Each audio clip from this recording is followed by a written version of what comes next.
Hi everyone, कैसे हैं आप सब। आई होप कि आप सब अच्छे होंगे। तो आज है तीज और आप सबको हैप्पी तीज। जितनी भी मेरी प्यारी प्यारी बहनें हैं सबको हैप्पी तीज। सभी लोग आज व्रत होंगे। तो मेरा काम सुबह का शुरू हो गया है। अभी नहाना धोना कुछ हुआ नहीं है। तो सबसे पहले मैं फटाफट खाना बनाने में लग गई, क्योंकि खाना वगैरह मतलब समय से बन जाएगा ना तो फिर पूरे दिन ऐसे आराम रहता है। नहीं तो व्रत में जितना लेट काम करो उतनी जल्दी प्यास लग जाती है। तो इसीलिए अभी नहाई नहीं हूँ कि नहाने के बाद ना थोड़ा सा ऐसे प्यास लगता ही है।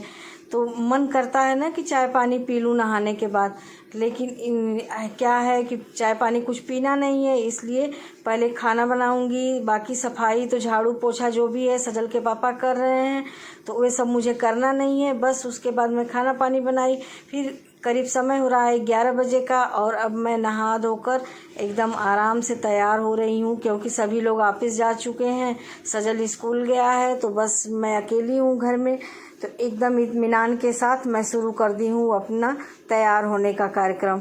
तो देखिए यहाँ पे मैं नेल पेंट हुआ या पैर में आलता लगाना, ये सब काम आराम से हुआ रहेगा ना। तो बस पूजा ही, शाम को तो पूजा हम लोग करेंगे मंदिर जाकर, लेकिन इस टाइम क्या है कि इतने टाइम घर पे ही पूजा करूँगी। तो हमारे यहाँ हो रहा है ना कि तीज की पूजा मतलब 12 बजे तक कर लेनी है। तो आप लोग बताइएगा आप लोगों के यहाँ क्या था। अगर आप लोग तीज व्रत रहते होंगे तो आप लोग कब पूजा की। तो हम लोग तो सुबह के टाइम ही वही मतलब 12 बजे तक पूजा ख़त्म हो जानी चाहिए थी तीज की। तो बस मैं इसीलिए अब फटाफट तैयार होने लगी हूँ। और ये जो सूट मैं ख़रीद कर लाई थी, तो आप लोगों को वीडियो में मैं दिखाना भूल गई थी। तो ये सूट ना मैं स्मार्ट बाज़ार से जाकर लेकर आई थी, तो नया था। तो फिर सोची कि दिन के लिए यही सही रहेगा, पहन लेती हूँ।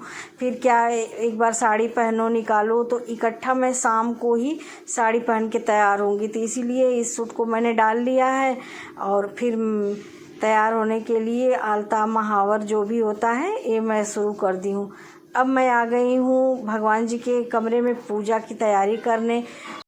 घर पे है ना तो एक शंकर भगवान की मूर्ति है, तो इन्हीं की मैं पूजा करूँगी। यहाँ पे तो स्टूल ला कर रखती हूँ, इसमें एक थाली रखूँगी, उसी में शंकर भगवान को रख के पूजा करूँगी। तो फल वगैरह जो भी था इसको मैं पहले ही धुल कर रख ली थी, सारा सूख भी चुका है। तो बस मैं पूजा का जो जो सामान था इकट्ठा कर रही हूँ, दीपक वगैरह बना कर रख ली हूँ। तो बस अब पूजा करना शुरू करूँगी। तो देखिए शंकर जी को मैंने थाली में वैसे विराजमान कर लिया, और अब इन्हीं को मैं जल देकर ऐसे पूजा करूँगी। तो क्या है ना कि मंदिर में होता है तो पार्वती जी साथ में रहती हैं, तो तीज में ना पार्वती जी को पूजा जाता है। अब हमारे यहाँ तो ऐसे होता है कि पार्वती जी को भी पूजा जाता है साथ में शंकर जी के। तो घर पे तो पार्वती जी का ऐसा कोई है नहीं मूर्ति वगैरह, या तो फोटो भी नहीं मेरे घर पे है पार्वती जी का। तो बस उनकी पूजा तो मैं मंदिर में ही जाकर करूँगी, बाकी शंकर जी का पूजा मैं घर पे ही कर लेती हूँ। मतलब ना इत्मीनान वाला पूजा घर पे ही हो पाता है। मंदिर में तो ऐसे इतनी ज़्यादा भीड़ रहती, इतना धक्का धुक्की रहता है कि फिर जल्दी जल्दी ऐसे करो चढ़ाओ और हटो यहाँ से। एक तो इतनी ज़्यादा गर्मी पड़ रही है, और हमारे यहाँ जो शंकर जी का मंदिर है ना वो बहुत छोटा सा है।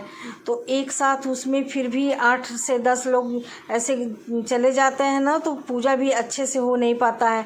और इतना किसी में संतोष है नहीं कि बारी बारी से जाएं, तो भीड़ बहुत ज़्यादा हो जा रही है। आज तो सजल के पापा गए थे ना बेलपत्र वगैरह लाने बाहर रोड पे, तो बता रहे थे कि सुबह से ही लोग मंदिर जा रहे हैं आ रहे हैं। तो क्या है ना कि पूजा का वही है, कुछ लोग कह रहे हैं कि मुहूर्त सुबह के टाइम है शाम को नहीं है।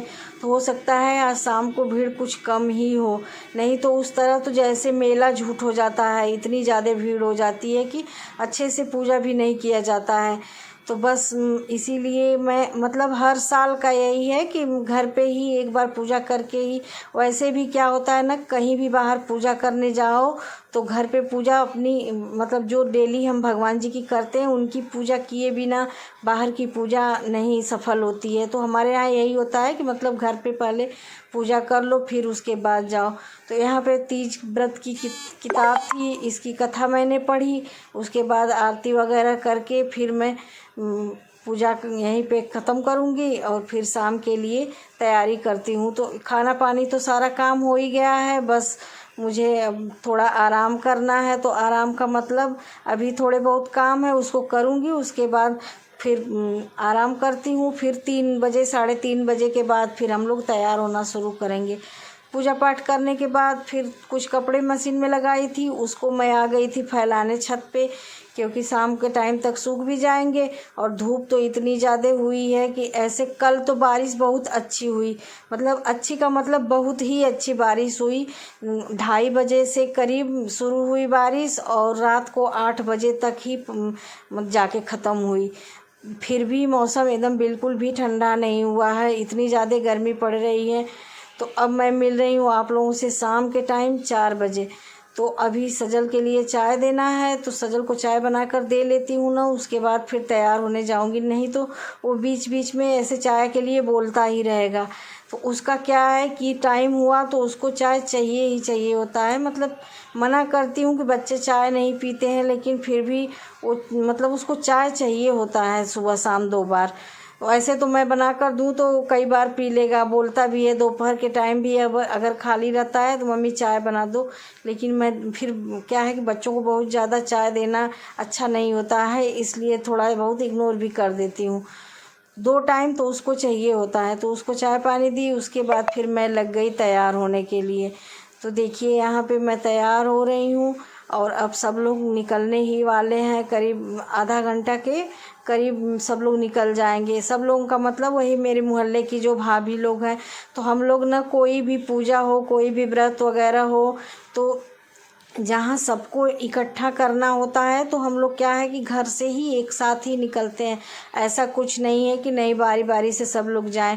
मतलब जो लोग अगर तैयार नहीं भी हुए होते हैं ना, तो हम लोग 10-5 मिनट उनका वेट करते ही करते हैं, फिर एक साथ हम लोग निकलते हैं सब लोग। और बहुत अच्छा भी लगता है ना कि एक साथ ही चलो, मतलब हमारे अगल बगल पास पड़ोस की जितनी भी औरतें होती हैं तो बहुत अच्छा लगता है मिलकर एक साथ जाने में।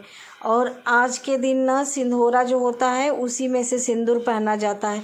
तो सुबह के टाइम तो मैं ऐसे नॉर्मली सिंदूर पहन ली थी, मतलब जो डेली यूज करती हूँ। लेकिन इतने टाइम अब मैं तैयार होकर वही अपने सिंदूरे से सिंदूर लगा रही हूँ। तो इसका क्या है कि मैं रोज़ रोज़ इसमें से लगाती नहीं हूँ, बस वही कोई व्रत वगैरह हुआ या कोई ऐसा तीज चौथ वाला व्रत हुआ तो फिर इसमें से लगाती हूँ। तो हमारे यहाँ ना सिंदूरा से जब भी सिंदूर पहना जाता है तो उसका पैर छुआ जाता है, तो वही मैं पैर वगैरह छू ली। अब भाभी वगैरह आ गई हैं तो हम सभी लोग अब निकल रहे हैं।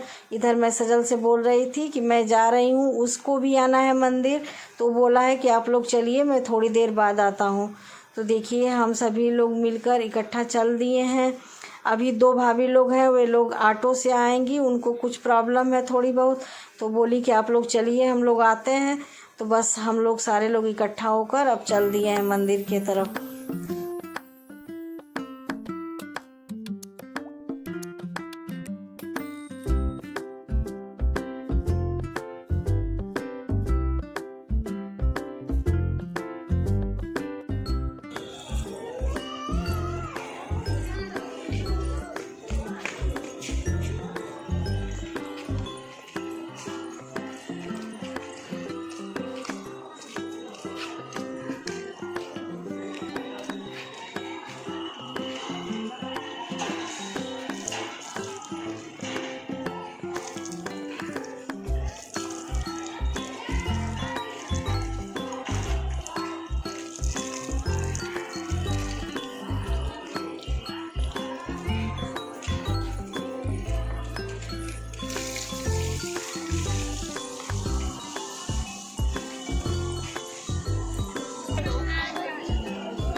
ओम जय श्री ओंकारा।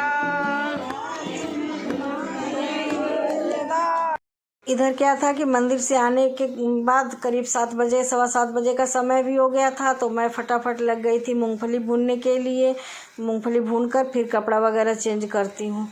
तो मेरा व्रत हो गया पूरा, शाम हो गई है, शाम का मतलब अंधेरा हो गया है, 7:15 के करीब हो रहा है। हम लोग मंदिर से आ चुके हैं। बस ये मूँगफली भून के ले रही थी ना कि थोड़ी देर ठंडा हो जाएगा तो सही रहेगा। तो हमारे यहाँ क्या होता है ना कि व्रत में जैसे तीज में क्या है कि रात के टाइम पानी पिया जाता है।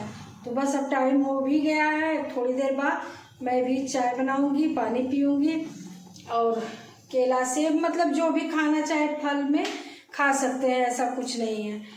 तो बस वही अब पानी, प्यास भी लगी है, पानी पीऊँगी। तो आप लोगों को अगर मेरी वीडियो थोड़ी सी भी अच्छी लगी हो तो मेरे चैनल को सब्सक्राइब कर लीजिएगा, वीडियो को लाइक शेयर और कमेंट करिएगा। और आप सभी बहनों को फिर से एक बार तीज की बहुत बहुत बधाई। भगवान सबको सुखी रखे, सबका सुहाग अमर करे। तो बस इसी के साथ अब मैं इस वीडियो का यही एंड करती हूँ। मिलूँगी अगले ब्लॉग में। और मेरी मेहंदी एक बार फिर आप लोग देख लीजिए, बहुत अच्छा आता नहीं है लेकिन फिर भी काम चलने लायक अपने से खुद कर ली हूँ। तो बस